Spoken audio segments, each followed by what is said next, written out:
Hello friends, मैं हूँ रेखा अहरवार। आज हम देखते हैं कि डिस्ट्रीब्यूटेड ऑपरेटिंग सिस्टम क्या होता है। इंट्रोडक्शन। एक distributed operating system independent computers के एक ग्रुप को मैनेज करता है और उन्हें एक सिंगल कंप्यूटर प्रोवाइड कराता है। नेटवर्क वाले कंप्यूटर का डेवलपमेंट जो एक दूसरे से लिंक्ड हैं और एक दूसरे से कम्युनिकेट भी कर सकते हैं, ऐसे कंप्यूटर डिस्ट्रीब्यूटेड ऑपरेटिंग सिस्टम कहलाते हैं। What is distributed operating system? Distributed operating system pair of centre processes पर एंटायर सिस्टम को डिस्ट्रीब्यूटेड करने की अनुमति को देता है और यह डिस्ट्रीब्यूटेड ऑपरेटिंग सिस्टम कई रियल टाइम प्रोडक्ट्स के साथ साथ कई यूज़र पर भी कार्य कर सकता है। इनमें सभी प्रोसेसर्स वैलिड कम्युनिकेशन मीडियम की हाई स्पीड बसेस तथा टेलीफोन लाइन से कनेक्टेड होते हैं, जिसमें प्रत्येक प्रोसेसर में अदर लोकल प्रोसेसर की लोकल मेमोरी भी शामिल होती हैं। अकॉर्डिंग टू नेचर के अनुसार डिस्ट्रीब्यूटेड ऑपरेटिंग सिस्टम को हम लूजली कपल्ड सिस्टम के नाम से भी जानते हैं। This is the environment of the distributed operating system. Distributed operating system में हम एक सेंट्रल डिवाइस से 4 अदर डिवाइस को कनेक्ट कर रहे हैं, जहाँ पे लिखा है कम्युनिकेशन नेटवर्क। ये हमारी सेंट्रल डिवाइस है और 4 ये नोड कनेक्टेड हैं। तो इस ऑपरेटिंग सिस्टम में कई कंप्यूटर नोड और साइट शामिल होती हैं और ये कंपोनेंट लैन एंड वैन लाइंस के एक दूसरे को कनेक्ट करते हैं, या लैन या वैन लाइन का यूज़ करके हम इन सिस्टम को एक दूसरे से कनेक्ट कर देते हैं। Distributed operating system computational capacity और इनपुट आउटपुट फाइल को शेयर करने में कैपेबल होती है, जिसे यूज़र को वर्चुअल मशीन एब्स्ट्रैक्शन की अनुमति मिलती है। Types of distributed operating system. Classification of distributed operating system can be done in 3 areas. First one client server system, second one peer to peer system, third one middleware. First client server system. Client server system को tightly coupled operating system के रूप में या tightly coupled operating system के नाम से भी जाना जाता है। इस तरह के ऑपरेटिंग सिस्टम को ज़्यादातर मल्टी प्रोसेसर और होमोजीनियस मल्टी कंप्यूटर के लिए डिज़ाइन किया जाता है। क्लाइंट सर्वर सिस्टम एक सेंट्रलाइज सर्वर के रूप में काम करता है, क्योंकि यह सभी रिक्वेस्टेड को परमिशन प्रोवाइड करता है जो कि क्लाइंट साइड द्वारा दी जाती हैं। Server system can be divided into 2 segment. First one computer server system, second one file server system. First computer server system. Computer server system interface की परमिशन को प्रोवाइड कराता है और फिर क्लाइंट एक्शन के रूप में एग्जीक्यूशन करने के लिए सभी को रिक्वेस्ट भेजता है। लास्ट में यह एक्शन लेता है कि हमें प्रोग्राम एग्जीक्यूट करने के बाद वापस रिस्पॉन्स सेंड करना पड़ता है और कस्टमर को रिजल्ट डिस्प्ले करना होता है। Second one file server system. File server system customer के लिए सिस्टम इंटरफेस की अनुमति को देता है, क्योंकि उनके कस्टमर को डिफरेंट कार्यों जैसे कि फाइल को क्रिएट करना, फाइल को अपडेट करना, फाइल को डिलीट करना और भी बहुत सारे काम किए जा सकते हैं। ऑब्जेक्टिव हार्डवेयर रिसोर्सेज को हाइड और मैनेज करने का काम करता है। Peer to peer system. Peer to peer system को हम लूजली सिस्टम के नाम से भी जानते हैं।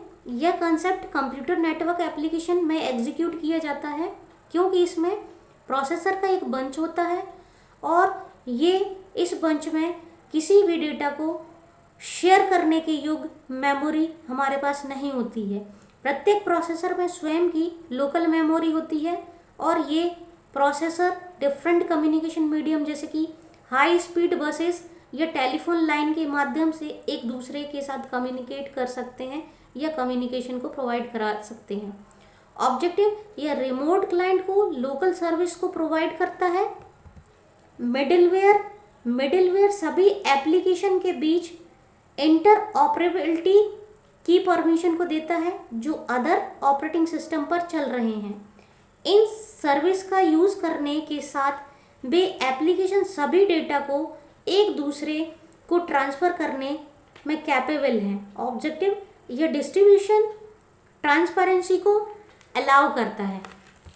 Application of distributed operating system, there are various real life application of operating system such as a telecommunication network, internet technology, peer to peer network system, airline reservation control system, distributed database system, distributed object based system, distributed document system, distributed coordination based system, distributed multimedia system, emerging system, scientific computing system, distributed rendering system in computer graphics, global positioning system means GPS system, world wide web, air traffic control system, automated banking system, multiplayer online gaming system, airplane control tower system, scientific computing system, cluster computing, grid computing, data rendering,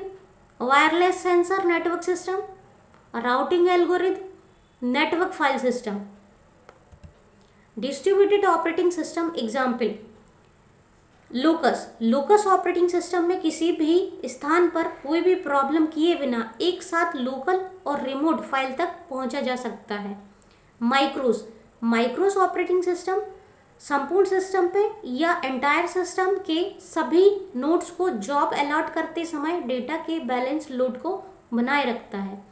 IRIX operating system का use Unix system 5 में और Linux में किया जाता है।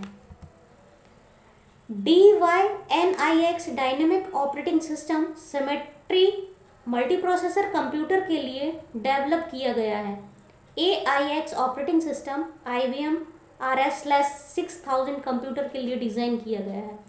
Solaris operating system को सन microprocessor या multiprocessor work station के लिए डिज़ाइन किया गया है। मैक ऑपरेटिंग सिस्टम मल्टीथ्रेडिंग और मल्टीटास्किंग फीचर की अनुमति को देता है। OS/F/1 ऑपरेटिंग सिस्टम यूनिक्स के साथ कंपेटेबल है और इसे ओपन फाउंडेशन सॉफ्टवेयर कंपनीज द्वारा डिज़ाइन किया गया है। Advantage of distributed operating system, distributed operating system एक साइट से दूसरी साइट पर CPU डिस्क, इंटरनेट या नेटवर्क इंटरफेस, नोड्स, कंप्यूटर या और अधिक जैसे सभी रिसोर्सेज को शेयर करने में सक्षम है और यह पूरे सिस्टम पर या एंटायर सिस्टम पर डेटा की अवेलेबिलिटी को इंक्रीज करता है। डिस्ट्रीब्यूटेड ऑपरेटिंग सिस्टम एक साइट से दूसरे साइट पर डेटा एक्सचेंज की स्पीड को बढ़ाता है। Distributed operating system data corruption की पॉसिबिलिटी को कम करता है क्योंकि सभी डेटा को सभी साइट पर रिप्लिकेट किया जाता है। यदि कोई साइट फेल हो जाती है तो यूज़र अदर रनिंग साइट से डेटा को एक्सेस कर सकता है। डिस्ट्रीब्यूटेड ऑपरेटिंग सिस्टम सभी यूज़र को एक्सलेंट सर्विस को प्रोवाइड कराता है। Distributed operating system due to easy to use and install करने में इजी होता है, एरर डिटेक्ट करने में बेहतर होता है और फ्लेक्सिबल होता है। Distributed operating system openness system है क्योंकि इस सिस्टम को लोकल एंड रिमोट साइट से पहुंचाया जा सकता है। डिस्ट्रीब्यूटेड ऑपरेटिंग सिस्टम को आसानी से बढ़ाया जा सकता है। इसका मतलब ये है कि किसी भी नेटवर्क को बिना किसी प्रॉब्लम के दूसरे नेटवर्क के साथ आसानी से कनेक्ट किया जा सकता है। डिस्ट्रीब्यूटेड सिस्टम मोर रिलायबल होता है एवं सिंगल सिस्टम होता है। डिस्ट्रीब्यूटेड ऑपरेटिंग सिस्टम में बेटर पोर्टेबिलिटी होती है। डिस्ट्रीब्यूटेड ऑपरेटिंग सिस्टम में एग्जिस्टिंग हार्डवेयर कंपोनेंट का हम रीयूज कर सकते हैं या रीयूजेबिलिटी कंसेप्ट को हम वापस यूज कर सकते हैं। डिस्ट्रीब्यूटेड ऑपरेटिंग सिस्टम में डेटा प्रोसेसिंग में ड्यूरेशन टाइम को कम करने में हेल्प प्रोवाइड कराता है एंड डिस्ट्रीब्यूटेड ऑपरेटिंग सिस्टम एक हाई फॉल्ट टॉलरेंस सिस्टम है। Disadvantage of distributed operating system, distributed operating system में यदि सेंट्रल हब फेल हो जाता है तो संपूर्ण या एंटायर नेटवर्क बंद हो जाता है। डिस्ट्रीब्यूटेड ऑपरेटिंग सिस्टम को एक ऐसी लैंग्वेज के साथ डिज़ाइन किया गया है जिसे अब तक अच्छी तरह से डिज़ाइन नहीं किया गया है। डिस्ट्रीब्यूटेड ऑपरेटिंग सिस्टम बहुत अधिक कॉस्टली है क्योंकि यह आसानी से रीडेबल नहीं होता है और इसमें यूज इंफ्रास्ट्रक्चर इंक्लूड होता है। डिस्ट्रीब्यूटेड ऑपरेटिंग सिस्टम में या फिर एंटायर सिस्टम में नेटवर्क पर डेटा शेयर करते समय सिक्योरिटी इशू अराइज हो सकते हैं। Distributed operating system large network को फॉलो करने के कारण कुछ डेटा पैकेट्स को करप्ट होने के चांसेस भी हो सकते हैं। डिस्ट्रीब्यूटेड ऑपरेटिंग सिस्टम बहुत ज़्यादा महंगा है क्योंकि इसे कई सर्वर्स में अर्थात मल्टीपल सर्वर पर डिस्ट्रीब्यूटेड किया जाता है। अगर किसी समय कोई साइट ओवरलोड हो जाती है तो वह बड़े चैलेंजेस को पैदा कर सकती है। यदि एक ही समय में कई यूज़र लोकल डेटाबेस के साथ साथ रिमोट डेटाबेस से समान डेटा तक पहुंचाने का प्रयास करते हैं तो इसके प्रदर्शन में या इसके रिप्रेजेंटेशन में बहुत ही ज़्यादा गिरावट आ सकती है। डिस्ट्रीब्यूटेड ऑपरेटिंग सिस्टम में एडमिनिस्ट्रेटिव का काम बहुत ही डिफ़िकल्ट होता है। डिस्ट्रीब्यूटेड ऑपरेटिंग सिस्टम केवल एक सॉफ्टवेयर को ही सपोर्ट कर सकता है। Thank you.